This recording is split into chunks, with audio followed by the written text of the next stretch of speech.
வணக்கங்களே. 2 gas cylinder வைத்திருப்பவர்களுக்கு முக்கியமான ஒரு அறிவிப்பை மத்திய அரசு வெளியிட்டுள்ளது.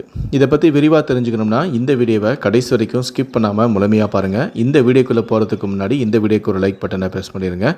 நீங்கள் இது வரைக்கும் அந்த சேனலை சப்ஸ்கிரைப் பண்ணாமல் இருந்தீங்கன்னா மறக்காமல் சப்ஸ்கிரைப் பண்ணிக்கோங்க. கூடவே அந்த பெல் சிம்லையும் மறக்காமல் கிளிக் பண்ணிக்கோங்க. சரி, வாங்க இப்போ நம்ம வீடியோக்குள்ளே போகலாம்.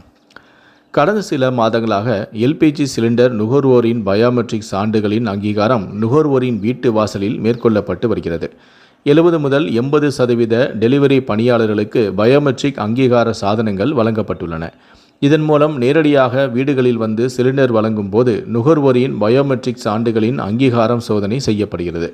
மேலும் எல்பிஜி சிலிண்டர்களை வீட்டு வாசலில் டெலிவரி செய்யும் போது டெலிவரி செய்பவர்கள் உங்களுடைய பயோமெட்ரிக்கை சோதனை செய்து ஆதார் விவரங்கள் உங்களுடையதா என்பதையும் சோதனை செய்வார்கள். இந்த நிலையில்தான் நாடு முழுக்க கேஸ் சிலிண்டர் வழங்குவதற்கான முக்கியமான சில விதிகளை மத்திய அரசு வெளியிட்டுள்ளது. அதன்படி கேஸ் சிலிண்டர் வாங்குவதில் குறிப்பிட்ட கட்டுப்பாடுகள் ஒன்று விதிக்கப்பட்டுள்ளது. அதன்படி கேஸ் சிலிண்டர் வாங்க ஆதார் மூலம் மேற்கொள்ளப்படும் KYC கட்டாயம் என்று மத்திய அரசு தெரிவித்துள்ளது. ஆதார் KYC இல்லாமல் கேஸ் சிலிண்டர் வாங்க முடியாது என்பதையும் திட்டவட்டமாக மத்திய அரசு அறிவித்துள்ளது. மானியத்துடன் கூடிய எல்பிஜியை பயன்படுத்தும் வாடிக்கையாளர்களால் வழங்கப்பட்ட ஆதாரை அங்கீகரிப்பதற்காக மட்டுமே இந்த பயிற்சி மேற்கொள்ளப்படுகிறது எனவும் வாடிக்கையாளர்கள் ஒத்துழைப்பு தந்து தங்களுடைய பயோமெட்ரிக் அங்கீகாரத்தை பெற்றுக்கொள்ளுமாறு சிலிண்டர் நிறுவனங்களும் தற்போது அறிவிப்பு ஒன்றை வெளியிட்டுள்ளது.